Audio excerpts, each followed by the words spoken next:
वो बहुत परिश्रमी है, 18 घंटे काम करते हैं, स्ट्रांग कन्विक्शन के हैं और देश और समाज के प्रति समर्पित हैं और उनकी अपना एक वेल डिसिप्लिन सिस्टम है। और आज उन्होंने 10 साल में जो काम किया वो जनता के सामने है और मेरा उनसे काफ़ी अच्छा संबंध है। मैं पार्टी का अध्यक्ष था, वो गुजरात के मुख्यमंत्री थे, तो काफ़ी बार सब बातों की चर्चा होती है। सवाल पूछ रहे हैं वहाँ जी, अपना नाम बताइए और सवाल पूछिए। नमस्कार सर, मेरा नाम तनीषा है।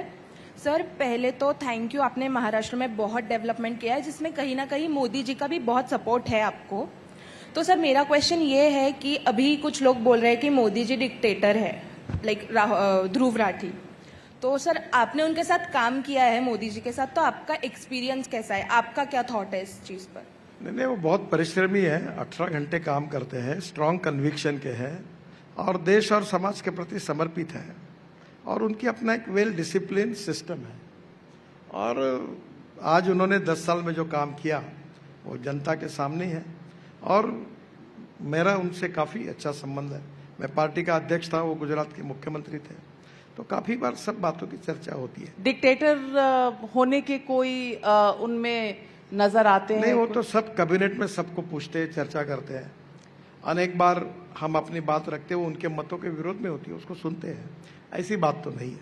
नहीं है तो आप पार्लियामेंट्री बोर्ड में क्यों नहीं है? लोग समझते हैं और ये अक्सर चर्चा होती है कि कुछ तो 36 का आंकड़ा है कि गडकरी जी अब पार्लियामेंट्री बोर्ड के मेंबर नहीं है, जबकि आप एक पूर्व अध्यक्ष हैं पार्टी के, परफॉर्मिंग सीनियर मिनिस्टर हैं। और मैं फिर से कहती हूं कि जब तक आपकी नाम की घोषणा नहीं हुई थी, अटकलें भी लग रही थी इस बार शायद टिकट कट जाएगा। ये क्या होता है, ये गॉसिप चलता है। पहली बात तो ऐसी है कि महाराष्ट्र की जो लिस्ट थी उसमें 3 पार्टनर हैं, हमारी अलग अलग पार्टियां हैं, उनमें बैठकर बार बार चर्चा हो रही थी। तो पद्धति ऐसी होती है कि महाराष्ट्र की टीम पहले दिल्ली जाती है और दिल्ली में बात होती है, पर बीजेपी की टीम महाराष्ट्र की जाने के पहले ही महाराष्ट्र में ये 3 पार्टी और बीजेपी का जो अलायंस है उसमें यूनानिमिटी नहीं हो पाई, वो चर्चा ही चल रही थी। तो महाराष्ट्र की लिस्ट ही दिल्ली नहीं गई, तो लिस्ट गए बिना पार्लियामेंट्री बोर्ड में नाम कैसे फाइनल होगा? कुछ लोगों ने मुझे ऑफर किया कि मेरा नाम कट रहा है, मेरा नहीं है। अब प्रॉब्लम यह है कि मैं एक कार्यकर्ता हूँ और मैं अक्सर एक बात कहता हूँ कि कार्यकर्ता वो हूँ जो बीजेपी के और आरएसएस के कन्विक्शन के साथ काम करता हूँ। मैं कहता हूँ कि मंत्री पूर्व मंत्री बनता है, एमएलए पूर्व एमएलए बनता है, एमपी पूर्व एमपी बनता है, पर कार्यकर्ता कभी पूर्व कार्यकर्ता नहीं बनता। And politics is a instrument of socio economic reform. और मैंने जीवन में कभी मेरा पोस्टर नहीं लगाया, ना एडवर्टाइजमेंट छपाई, और छपाना भी नहीं मेरे को। मेरा अपने काम पर विश्वास से मैं काम करता हूँ। मैं बीजेपी का अध्यक्ष बना, मुझे पता नहीं था। आप शायद होगी, उस समय मैं पहली बार दिल्ली आया था, हाफ शर्ट और एक स्वेटर पहन के। मेरे पास कोट ही नहीं था क्योंकि मैं कोट पहनता नहीं था। दिल्ली में उस समय करीब 2 डिग्री वगैरह टेम्परेचर आ गया था। तो मैंने देखा और मैं ऐसा बैठा था, तो फिर रविशंकर प्रसाद ने कहा सब कोट पहन के। तब मेरा वजन बहुत ज़्यादा था, अभी मैं बहुत कम हूँ, 135 kg था, अभी मैं 90 हूँ, 45 किलो मेरा वजन कम हुआ। तो एक सिक्योरिटी गार्ड था मोटा सा, उसका कोट पहनकर मैंने पहली प्रेस कॉन्फ्रेंस की और रात को फिर मैं गया था। तो मैंने कुछ मांगा नहीं, जो मिला वो मैंने काम किया है। कहाँ रहना कहाँ नहीं रहना ये पार्टी का अध्यक्ष का और निर्णय है। मैं जहाँ हूँ अपना काम करते रहता हूँ, मेरी किसी के बारे में कोई तकरार नहीं।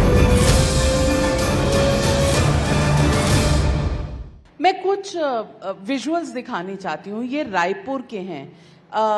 एक इनॉग्रेशन था किसी प्रोजेक्ट का जिसमें चीफ मिनिस्टर थे छत्तीसगढ़ के और आप भी थे, और ये आपने शॉल पहनाया और आपके और मोदी जी के बीच में कुछ बात हुई और फिर मोदी जी ठहाके मारकर हंसे, आपने उनका हाथ पकड़ा और सर को लगाया। क्या बातचीत हुई आपके बीच में? बातचीत तो परसों भी हुई द्वारका एक्सप्रेस हाईवे पे। अब उसके फोटो नहीं है? नहीं, उसके भी फोटो उसको फोटो है, पर ऐसे वाले नहीं है कि हाथ पकड़ के सोशल सिर को मीडिया लगा में एक्सप्रेशंस क्या है इसके ऊपर भी लोग टिप्पणी करते हैं। नहीं, अब उन्होंने उस दिन मुझे पूछा कि ये जो द्वारका एक्सप्रेस हाईवे है, ये जो बना है, ये टोटल इसकी कितना किलोमीटर है, क्योंकि वो बीच में सीएजी ने ऑब्जेक्ट 27 किलोमीटर ऑफिशियली है, पर सिंगल लेन के हिसाब से 265 किलोमीटर है। 4 लेन है, टनल्स है, ब्रिजेस है, आरओबी है। तो फिर मैंने उनको कहा कि इसमें 20% कॉस्ट भी कम हुई है, तो वो उन्होंने उसकी जानकारी मुझे पूछी थी, तो मैंने उनको बताया। तो शाबाशी दी, आपने हाथ सर पर लगाया। एक नहीं, कोई हास्य विनोद की बात होती होंगी, काफ़ी जब भी बात होती है तो बहुत मुझे मेरे कभी खाने के ऊपर वो बोलते हैं कि भाई हम लोग कैबिनेट में बैठते थे, तो अरुण जेटली और मैं, हमारे यहाँ काजू और वो बादाम रहता था, तो अरुण जेटली और मैं, हमारी जो डिशेस थी वो जल्दी खाली हो जाती थी, तो वो बोलते थे यार 2-2 डिशेस रखो इनके लिए। ऐसी भी हंसी मजाक कभी होती रहती है। आप संघ से मिलते रहते हैं, संघ का कुछ ऐसा एजेंडा बाकी है जो अभी बीजेपी सरकार को इम्प्लीमेंट करना है? मैं संघ का प्रवक्ता थोड़ी हूँ कि उनका एजेंडा, उनका कोई पॉलिटिकल एजेंडा नहीं है। आप उनके साथ अन्याय करते हो, उनका अलग एजेंडा रहता है, उनके कल्चरल और बाकी नेशनलिटी और बाकी के प्रोग्राम होते हैं। संघ बीजेपी को कभी डायरेक्ट नहीं करती, और इसलिए संघ एक सोशल कल्चरल ऑर्गेनाइजेशन है और बीजेपी एक पॉलिटिकल पार्टी है। मैं पूछना चाहती हूँ और जनता भी जानना चाहती है कि सीएए जैसा मुद्दा चुनाव से पहले क्यों? 4 साल पहले लॉ पास होता है, 4 साल बाद नोटिफिकेशन रूल्स का आता है। क्या ये पोलराइजेशन के लिए किया गया है चुनाव से पहले? ये आज सबसे बड़ा सवाल है। देखिए, ये चुनाव के लिए हुआ नहीं है, ये नेशनल इंटरेस्ट के लिए हुआ है, और मुझे लगता है कि भारतीय जनता पार्टी की जो नीतियाँ थी उसके अनुसार हुआ है। ये किसी को हम डिवाइड करना नहीं चाहते, हम यही कहते हैं कि सभी लोग हम एक ही है, भारतीय संस्कृति, इतिहास, विरासत हम सब सपूत है उसके। लेकिन केजरीवाल जी कहते हैं आप 1.5-2 करोड़ पाकिस्तानी ले आएंगे और क्राइम रेट बढ़ जाएगा, नौकरियां चली जाएंगी, रेप बढ़ जाएंगे। इस तरह के जो सवाल हैं उनका क्या जवाब देंगे? मुझे लगता है बहुत सी बातों को सुनना चाहिए और छोड़ देना चाहिए। आप चिंता अब मुझे बताइए कि संविधान में बाबा साहेब अम्बेडकर जी ने लिखा है कि जो लोग, जिनको दुनिया में कोई आधार नहीं, कोई देश नहीं, जैसे यहाँ के सिख है, बौद्ध है, जैन है, हिंदू है, अगर वो पाकिस्तान में रहते और उनको निकाल दिया तो उनका ओरिजिन हिंदुस्तान है, तो उनको यहाँ नागरिकत्व मिलेगा ही।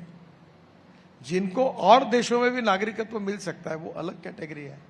तो मुझे लगता है कि इन सब बातों को इस प्रकार से जोड़ना ठीक नहीं है। आज हमारे देश के लोग पूरे खाड़ी देशों में कितने बड़े प्रमाण पर हमारे लोग हैं, दुबई, दोहा, कतार, अबू धाबी। अब हमारे लोग अमेरिका में कितने हैं, लंदन में कितने हैं। तो एक बात है कि वो हमारे देश के जो लोग हैं, कल अगर लंदन ने उनको निकाल दिया तो वो कहाँ जाएंगे? तो कॉन्स्टिट्यूशन ये कहती है कि इन इसके जो लोग होंगे जिनका ओरिजिन हिंदुस्तान में होगा उनको नागरिकत्व मिलेगा। इसमें गलत क्या है?